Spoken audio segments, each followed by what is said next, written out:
नमस्कार। आप सुन रहे हैं द गैंगस्टर सागा मोहब्बत पलों में मेरे साथ। पिछले एपिसोड में हमने जाना था कार ने ज़रा दिशा बदली थी। दिशा बदले वो पहुंची थी हॉस्पिटल, जहां मालूम हुआ था कि अमाल की सांसें ज़रा खतरे में हैं और टूट गई थी कविशा। पहले ही उसके कदमों की ज़मीन छिन गई थी, अब उसकी सांसों ने भी उसे ज़रा खींचा था। कॉरिडोर में बैठी मॉम के घुटने पकड़कर लगातार रोई थी कविशा। जानना चाहा था कि ये सब हुआ कैसे। वहाँ उदय भी पहुँचा था अपने खून से लथपथ कुर्ते के साथ।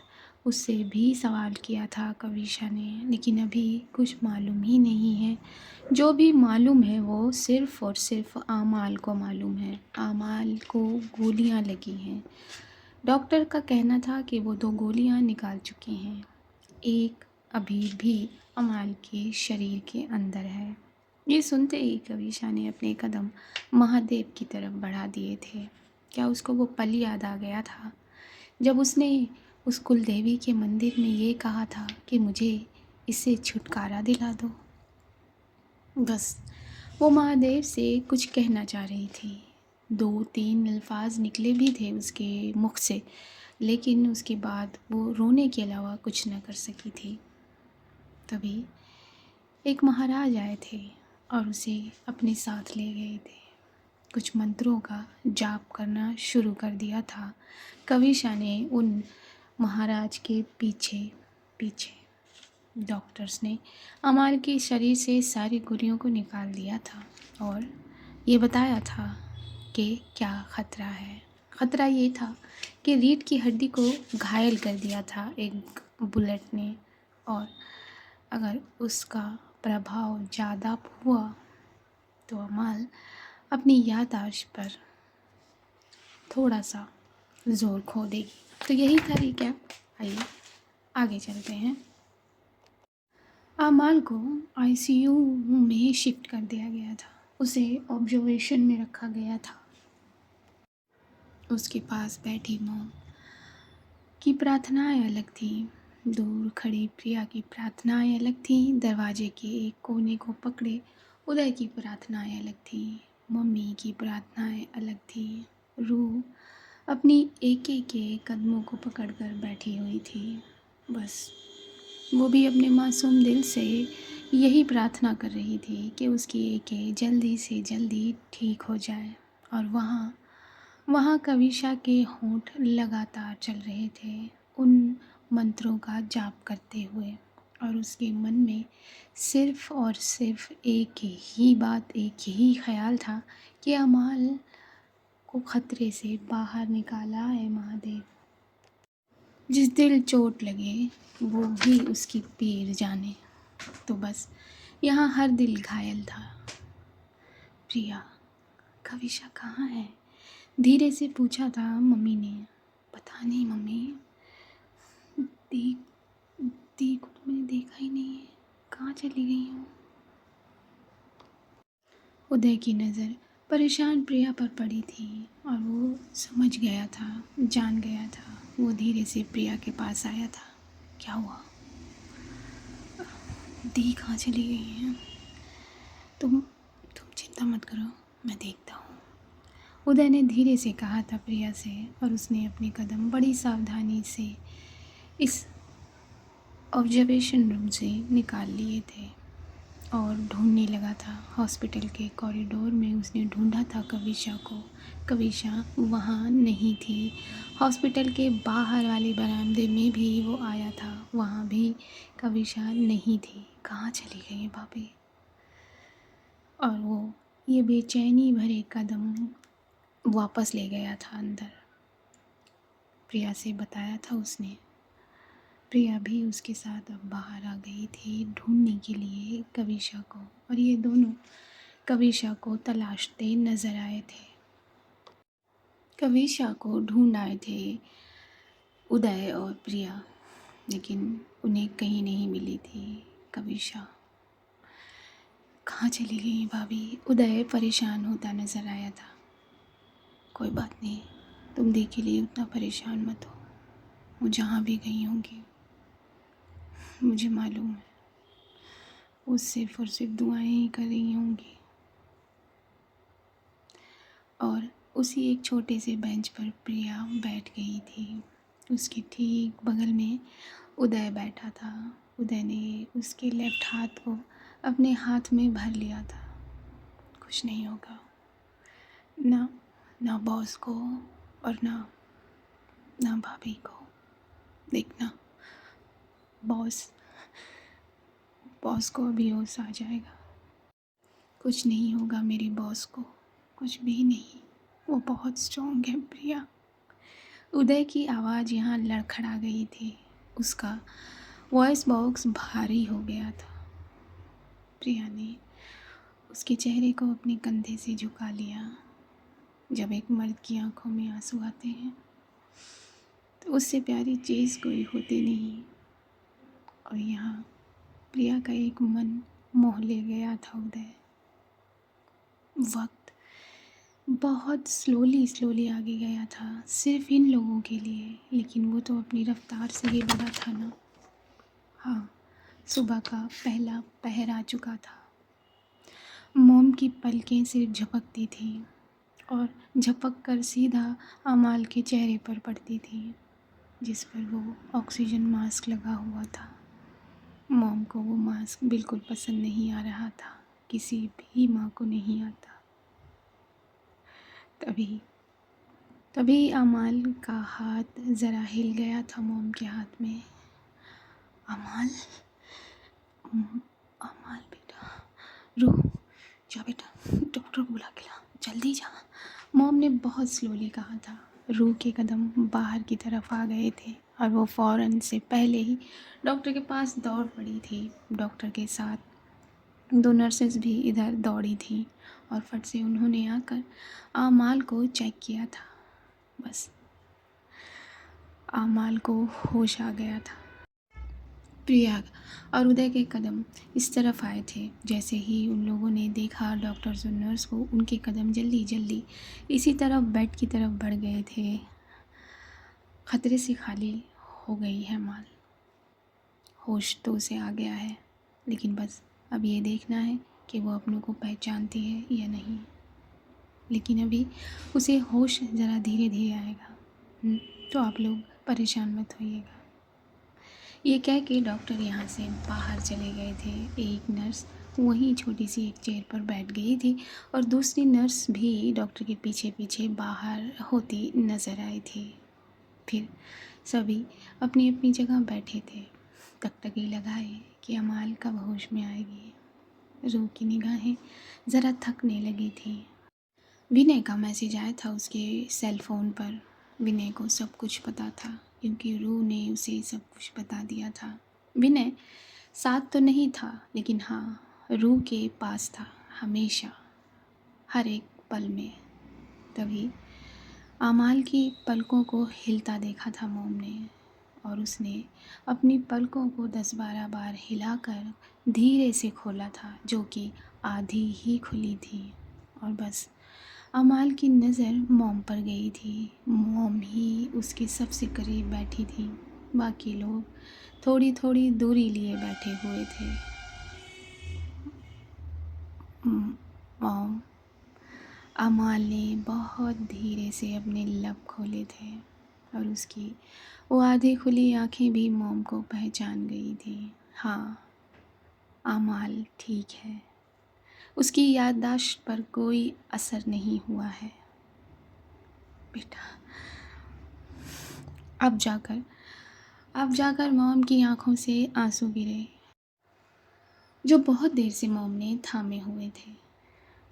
मेरे बेटे को होश आ गया। रूह फट से घूमी थी और घूमकर वो एक के करीब आ गई थी। एक के सीने पर सर रखकर वो रोने लगी थी। क्या हुआ बच्चा? हाँ, आराम से बेटा। हाँ, चोट है ना उसे। रूह ये सुनते ही खड़ी हुई थी। प्रिया भी करीब आ गई थी इन दोनों के। मम्मी ने भी आकर अमाल के सर पर हाथ फेरा था। उसके ठीक कदमों के सामने खड़ा हो गया था उदय। एक एक करके अमाल ने अपनी नज़रों को सबके ऊपर किया। उदय ज़रा दूर था तो वो उसे धुंधला दिख रहा था। फिर भी तू इतना कब से रोने लगा है, अमाल ने कहा और हंस दिया था अपनी गीली आंखों से। उदय, आपने तो डरा ही दिया था अमाल, प्रिया ने कहा। आ, आ, मुझे मुझे कुछ नहीं हुआ है प्रिया, मैं बिल्कुल ठीक हूँ। हाँ, ये तो है, आपको कुछ नहीं होने वाला। तभी अमाल की नज़रें ज़रा चारों तरफ घूमी थी। वो धीमे धीमे बंद होती पलकें जान लगा लगा कर इधर उधर घूम रही थी। इस हालत में भी, इन थकी हुई पलकों के साथ भी सर्च कर रही थी वो कुछ। लेकिन अमाल की आंखों की सर्चिंग को उनका पॉइंट नहीं मिला था और निराश हो गई थी अमाल।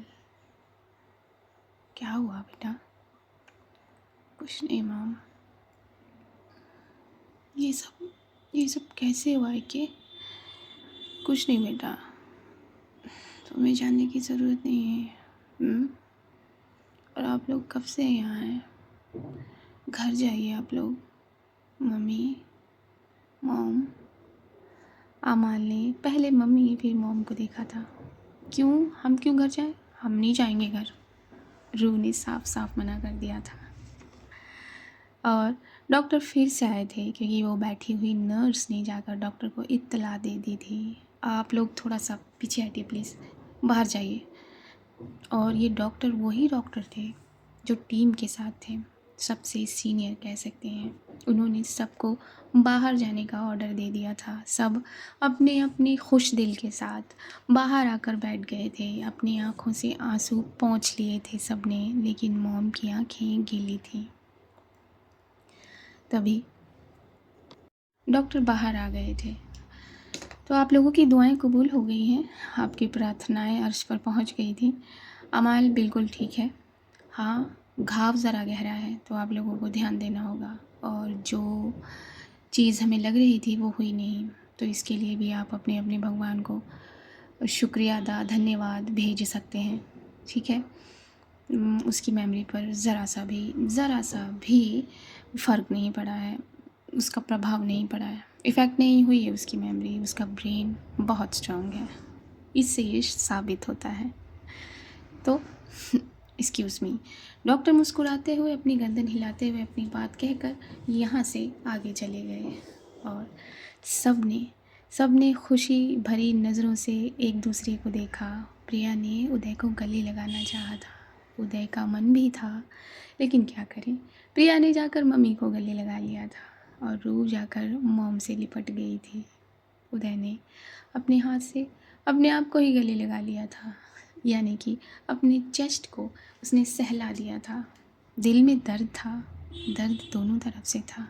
अभी अभी ये उल्फत भी तो उभर रही थी।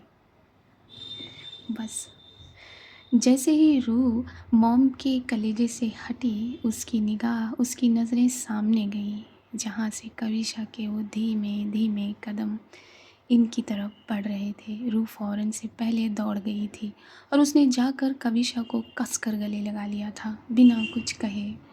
जो कविशा को डरा गया था, उसको अंदर तक दहला गया था। क्या हुआ? हाँ रूह, क्या हुआ, बोलो। तभी मॉम इन दोनों के करीब आ गई थी। रूह ज़रा हट गई थी कविशा से और मॉम उसके सामने हुई थी। मॉम ने उसके गाल को सहलाकर उसके माथे को चूम लिया था। मॉम, क्या हुआ? बोलिए ना। कुछ नहीं हुआ है।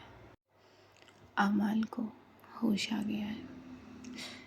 क्या क्या अपने आप को बिखेरता हुआ पाया था यहाँ कविशा ने। अगर रूह उसे कंधों से न पकड़ती तो वो ज़मीन पर ढह जाती। सच में ना?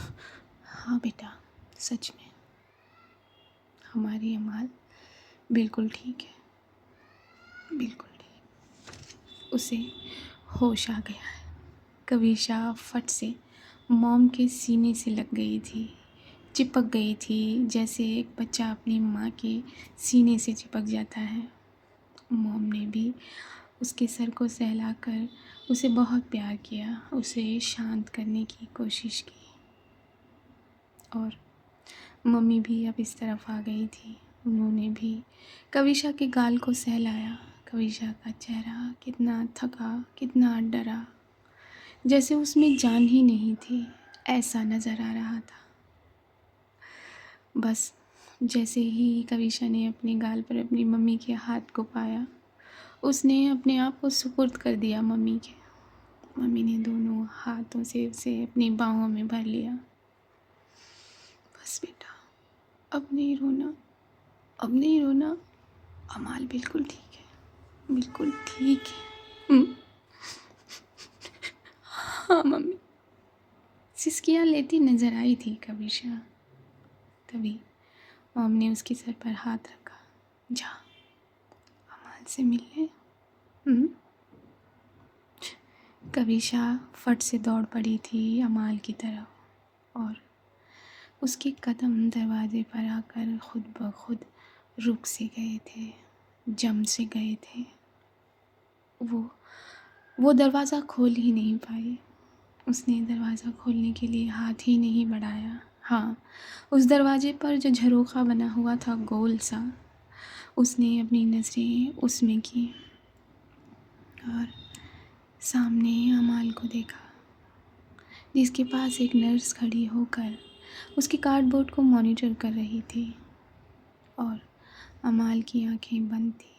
उसका एक हाथ उसके पेट पर था और एक हाथ सीधा लेफ्ट हैंड, जिस पर ईसीजी मशीन के पॉइंटर को लगाया गया हुआ था। उस शीशे पर हाथ रखकर फिर से कविशा रो पड़ी थी।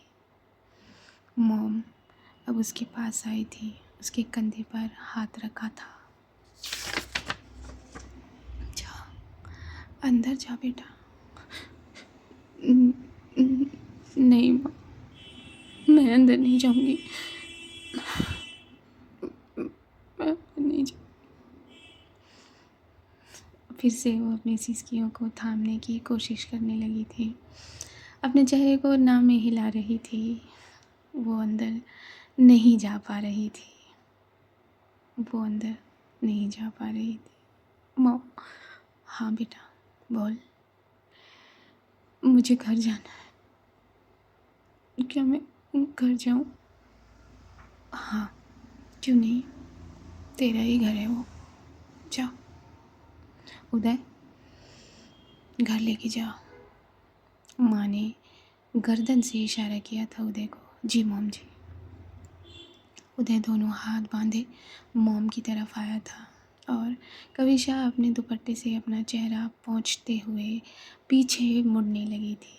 तभी उसके कदम फिर रुके थे और वो फिर मॉम की तरफ पलटी थी। मॉम, हाँ बोल। मुझे मुझे घर में हवन कराना है, तो मुझे आपकी इजाज़त चाहिए। अपनी आवाज़ को स्थिर कर लिया था कविशा ने और अपनी गर्दन ऊंची कर ली थी उसने। इसमें इसमें इजाज़त की क्या ज़रूरत है? अभी मैंने कहा ना, तेरा ही घर है, जा जो करना है कर। वहाँ पर खड़े तमाम मेंबर्स के चेहरे पर स्माइल आ गई थी, हंसी आ गई थी। प्रिया ने दोनों हाथों को बांध कर अपने सीने पे रख लिया था। शायद वो कहीं ना कहीं जान गई थी। अच्छा सुन, रू और प्रिया को साथ ले जा, वो तेरी मदद कर देंगे। नहीं मॉम, मुझे किसी की मदद नहीं चाहिए, मुझे खुद करना है। आप दोनों अकेले रहेंगे या रू और प्रिया को यहीं रहने दीजिए। कविशा ने मना कर दिया था साफ साफ। रू भी हंसने लगी थी। हाँ, अब हमें कौन पूछेगा, प्रिया ने कहा था। प्रिया को घूरा था कविशा ने, लेकिन उससे कुछ नहीं कहा था। जा जो करना है कर। जी। और बस मॉम के पैर छुए थे कविशा ने। मॉम ने फिर से उसका माथा चूम लिया था अपनी आंखों से इशारा किया था मम्मी को कविशा ने, और उदय के साथ निकल पड़ी थी वो। उदय ने गाड़ी का दरवाज़ा खोला था और कविशा उस सीट पर बैठ गई थी। उसने अपने चेहरे को अब बिल्कुल बिल्कुल साफ कर दिया था। चलिए भाभी। चलो। गाड़ी स्टार्ट की थी उदय ने और थोड़ी ही दूर गई थी वो गाड़ी। उदय, तुमसे मुझे कुछ बात करनी है, कविशा ने कहा। जी भाभी, बोलिए ना। क्या तुम्हें नहीं मालूम कि ये हुआ कैसे? हाँ, और वो कौन लोग थे? कविशा ने अपनी भवें सिकोड़ ली थी। नहीं भाभी, कौन लोग हैं ये नहीं पता है, और हुआ कैसे ये भी नहीं पता है, क्योंकि बॉस ने मुझे बताया था आज उन्हें गांव से बाहर जाना है किसी ज़रूरी काम के लिए। वो काम भी मुझे बॉस ने नहीं बताया, और ये लोग कौन थे, ये कैसे हुआ, ये सिर्फ बॉस जानती हैं। अगर मुझे ज़रा सा भी पता लगा ना भाभी, तो मैं जान से मार दूँगा उन्हें। आप इसकी चिंता बिल्कुल भी मत करो। नहीं, तुम उन्हें जान से नहीं मारोगे। तुम्हें इसके बारे में कुछ भी पता लगेगा, और अभी से पता करो, अभी से। और कुछ भी पता लगे तो मुझे बताना। मैं भी तो देखूंगी कौन पैदा हो गया जिसने मेरी अमाल पर गोली चलाई। आप बिल्कुल चिंता मत करो भाभी। मैंने बहुत पहले ही इसके लिए लोगों को लगा दिया है, और वो इसकी जानकारी निकाल रहे हैं। बस बस बॉस एक बार बता दें कि ये कौन से गैंग का काम है, उसके बाद तो उन लोगों की खैर नहीं। जल्दी पता करो और यहाँ से मार्केट चलो। जी भाभी। मार्केट लेकर गया था उदय कविशा को, और वहाँ से कविशा ने कुछ सामान खरीदा था। हाँ, पूजा का सामान। और उदय से उसने पंडित जी को बुलाने के लिए कहा था। उदय ने फट से कॉल लगाया था मॉम को। मॉम ने कॉल लगाया उन्हीं पंडित महाराज को जो ये फेरे करा गए थे। हाँ हाँ हाँ, जिनकी दो बीवियाँ नहीं, एक बीवी दो बच्चे थे।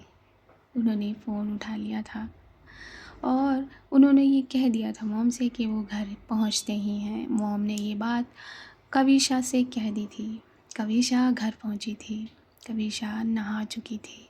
नहाकर उसने वही ड्रेस पहनी थी जिस ड्रेस में आमाल ने उसे अपनी तरफ खींच लिया था। हाँ, वही काली और सिल्वर बूटे वाली साड़ी। उसने वैसे ही बाल बनाए थे और घर की सजावट में लग गई थी। एक एक पॉइंट उसने घर का सजा दिया था, अपनी साड़ी के पल्लू को अपनी कमर में खोसे हुए वो हर चीज़ करने लगी थी। उसने हवन कुंड तैयार कर लिया था और वो पंडित जी महाराज अपनी पेट पर अपनी धोती टाइट किए हुए इस तरफ बढ़ रहे थे। अरे कन्या, तुम यही हो? हाँ, मैं यही हूँ। और कहाँ जाऊँगी पंडित जी? अरे अरे, तुम मुझे नहीं मालूम था कि तुम यही हो। नहीं तो क्या आप नहीं आते? कविशा ने भवें उचका कर पूछा। अरे रे क्यों नहीं आता? बिल्कुल आता। पेट का सवाल है। और फिर मेरी दो बी नहीं, एक बीवी दो बच्चे हैं। उन्हें उन्हें उन्हें कैसे पालूंगा मैं? चलो जल्दी बताओ, कहाँ यज्ञ शुरू करना है? जिस तरह अपनी लफ्ज़ जल्दी जल्दी निकाल रहे थे यहाँ पंडित जी महाराज, उसी तरह अपने हाथ की वो रुद्राक्ष की दानाओं को ज़रा जल्दी जल्दी फेरने लगे थे और अपने उस बड़े से पेट को लेकर बैठ गए थे। वो फटाफट उन्होंने अग्निकुंड तैयार कर लिया था। रुकिए, अभी कहाँ आप शुरू हो गए? क्यों, आज क्या कराना है? आज भी किसी के? पंडित जी, अरे रे रे, क्षमा कन्या, क्षमा। उदय, मॉम को फ़ोन करके पूछो वो लोग कब तक पहुँचेंगे। जी भाभी, मैं अभी पूछता हूँ। उदय ने फ़ोन लगाया था मॉम को। मॉम ने फ़ोन उठाया था। मॉम जी, भाभी पूछ रही हैं आप कब तक पहुँचेंगी, क्योंकि पूजा का शुरू होना शुरू हो गया है। क्या बोलता है? हाँ, बोलने से पहले कुछ सोचा तो कर। अरे मॉम जी, वो है ना पंडित जी महाराज, अरे वही, जिनकी दो बीवी, नहीं नहीं नहीं, एक बीवी दो बच्चे हैं, वो यज्ञ शुरू करने के लिए कह रहे हैं। अरे उनसे कहे ज़रा रुके। हम लोग अभी 20 मिनट के पास पहुँचेंगे। जी मॉम जी, क्या अभी आप हॉस्पिटल में ही हैं? हाँ हाँ, हम लोग बस अभी हॉस्पिटल में ही हैं, 2-3 कागज़ हैं जिन पर दस्तखत करने हैं। ठीक है, मैं आ जाऊँ क्या वहाँ मॉम? उदय ने फट से पूछा। नहीं नहीं, तू नहीं आएगा तो हम पहुँच नहीं जाएंगे क्या? हाँ, तो वहाँ देख, अब बस हम 20 मिनट में पहुँचते हैं। ओके मॉम, ओके मॉम जी। ये क्या कर, उदय ने फ़ोन कट कर दिया था और यही बात कविशा से उसने बता दी थी। वहाँ कागज़ पर दस्तखत कर दिए थे मॉम ने और बस छुट्टी मिल गई थी यहाँ अमाल को। वैसे डॉक्टर्स ने मना किया था, लेकिन मॉम ने उनसे सीधा सीधा कह दिया था कि हम घर पर अपनी बेटी को देखभाल दे देंगे, कर लेंगे और जो भी होगा हम बता देंगे। तो बस वो इतना बड़ा हॉस्पिटल था नहीं, हाँ, लेकिन इस गांव का तो सबसे बड़ा था। फिर उन्होंने छुट्टी दे दी थी। जो भी होता, एक नर्स रखवा दी जाती, ये मॉम ने डॉक्टर से बात कर ली थी। बस जो मॉम के वफ़ादार ड्राइवर थे, उन्होंने कविशा को बैक सीट पर बिठा दिया था, बहुत सावधानी से, और रू और प्रिया उसे थामे बैठ गए थे। गाड़ी स्टार्ट कर दी थी उन्होंने और एक ऑटो लिया था मॉम ने, जिसमें ये दोनों समधिन आगे चल गए थे घर के लिए। और बस ये एक ऑटो और एक वो कार आगे चल रही थी। कार में मॉम बैठ जाती ड्राइवर के साथ बगल में, लेकिन फिर मम्मी कहाँ बैठती। ये छोटी सी कार थी जो मॉम की थी, जिसे कविशा बार बार बेकरी ले जाया करती थी। बस अमाल का मन उदास था, उसे कुछ मालूम नहीं था। प्रिया, हाँ मन, कविशा ठीक है ना? क्या उसे मालूम नहीं है? वो एक है, आप इतनी टेंशन क्यों ले रहे हो? हाँ, वो क्या है ना, भाभी आई थी फिर चली गई, उन्हें कुछ काम था, इसलिए बेकरी में उन्हें काम रहता है ना, बस इसीलिए। क्या सच में? प्रिया के पास शब्द नहीं थे। हाँ क्या, सच में आपको यकीन नहीं है अपनी रूह पर? नहीं बेटा, मुझे बहुत यकीन है अपनी रूह पर। एक घूंट गटका था यहाँ अमान ने, दिल में उसके दर्द हुआ था। वो अपनी कविशा को यहाँ चाह रही थी, मांग रहा था उसका दिल अपनी उसकी मोहब्बत को। वो चाहती थी कविशा उसके पास हो, उसके हाथ को पकड़े, वो अपने सर को कविशा की गोद में रख सके। ये सारी ख्वाहिशात लिए उसने अपनी आँखों को आंसुओं से भर लिया था और बाहर की तरफ देखने लगी थी। प्रिया ने एक सांस ली थी राहत की और होठों को बहुत हल्का सा हिलाकर थैंक यू कहा था रू से।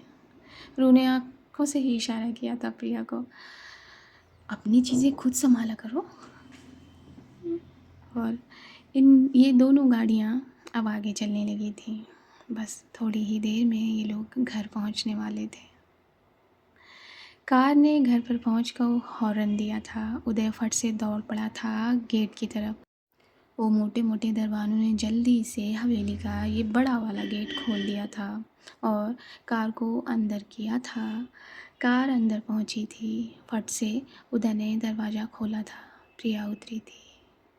दरवाजे पर उदय का हाथ था। प्रिया ने उसके हाथ पर ही अपना हाथ रख दिया था, जिससे करंट लगा था उदय को, और उसने अपनी बड़ी आंखों से प्रिया को देखा था। प्रिया ने हाथ फट से हटाते हुए अपने आप को भी उसके सामने से हटा लिया था। आमाल धीरे से अपने हाथ को लिए वो आगे उतरने लगी थी। जिस साइड पर उसे बुलेट लगी थी, उस साइड वाले हाथ को फोल्ड करके कवर कर दिया गया था। उसे हिलाना नहीं था। और खरोंचे खरोंचे तो अपर बॉडी में जगह जगह थी उसके। आराम से बॉस। उदय ने फट से दूसरा वाला हाथ अपने कंधे पर रख लिया था अमाल का। अमाल ने अपने होठों को ज़रा भिगोरा था, उसे दर्द हुआ था। पीछे पीछे वो ऑटो भी आ गया था। ऑटो वाले को रू ने पे कर दिया था और मॉम फट से अमाल की तरफ आई थी। अमाल का हाथ पकड़ लिया था। अमाल के उसी हाथ के साइड खड़ी हुई थी मॉम। चलो बेटा। मम्मी भी पीछे पीछे ही थी। उदय धीरे धीरे आगे बढ़ने लगा था और अमाल भी अपना कदम धीरे धीरे अंदर लेने लगी थी। उसकी नज़र अब इस हवेली की सजावट पर पड़ी थी जो मॉम ने कविशा के लिए करवाई थी। मॉम, वो पूजा अभी हुई नहीं क्या? आ, नहीं बॉस, अभी नहीं हुई। आप आ जाएंगे तब होगी। पंडित जी अंदर ही बैठे, आप चलो आराम से। सही कह रहा है वो, चलो। और धीरे धीरे ये लोग अब हवेली के मेन एंट्रेंस पर पहुंच गए थे। रुक जाइए, वो कविशा की आवाज़ थी। अमाल ने अपनी नज़रों को चारों तरफ घुमाया, ये देखने के लिए कि कविशा कहाँ है। क्या उसके कान बज रहे थे? उसने गर्दन जल्दी जल्दी में चारों तरफ घुमा दी। तभी तभी कविशा अपने हाथ में पूजा की थाली लिए अपने सर को उस काली सिल्वर कलर की साड़ी के पल्लू से ढांपे हुए इन सब के सामने हो गई थी और ले गई थी अमाल का सब कुछ। अमाल की सांसें थम गई थी, धड़कनें जम गई थी और निगाह तो मत पूछिए वो कहाँ थी।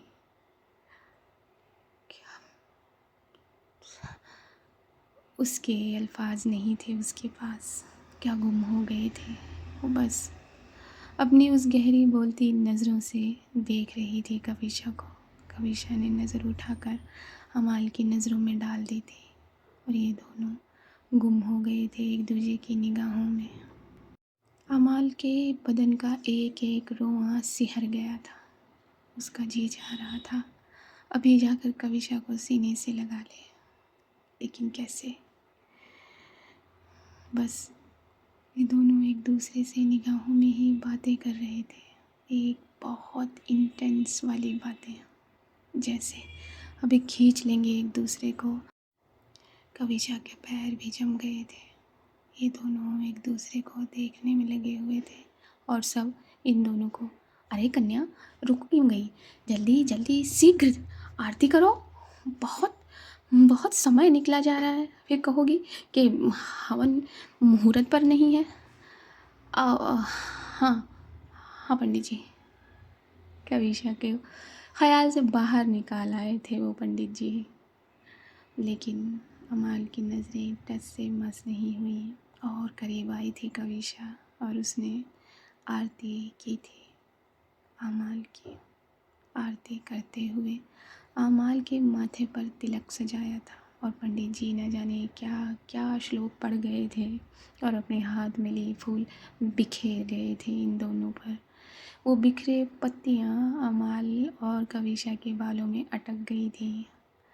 जल्दी जल्दी अब अंदर की तरफ बढ़िए, प्रस्थान करिए। उदय जल्दी से लेकर अब आगे बढ़ने लगा था। बस भी अमाल, दी आपकी ही है, इतना घूरेंगी आप तो वो कहाँ जाएंगी? प्रिया ने धीरे से अमाल के कान में कहा था और अमाल की नज़रें प्रिया पर पड़ी थी। अमाल मुस्कुरा दी थी और अब ये लोग पूजा के लिए तैयार हो गए थे, बैठ गए थे हवन कुंड में और बस पंडित जी ने श्लोक पढ़ने शुरू कर दिए थे और आप भी पढ़ना शुरू किए, क्योंकि आज के एपिसोड में इतना ही। अपनी राय लिखना ना भूलिएगा, अपना प्यार देना ना भूलिएगा, जो आप हमेशा भूल जाते हैं। मेरे चैनल पर नए हैं तो चैनल को सब्सक्राइब कर लीजिए। मेरी आवाज़ पहली बार सुन रहे हैं तो चैनल को सब्सक्राइब कर लीजिए। कर दिया है तो आपका तहे दिल से शुक्रिया। लाइक कर दीजिए, वीडियो को शेयर कर दीजिए ताकि बहुत बहुत आगे जाए। और तब तक के लिए see you at the other side. नमस्कार।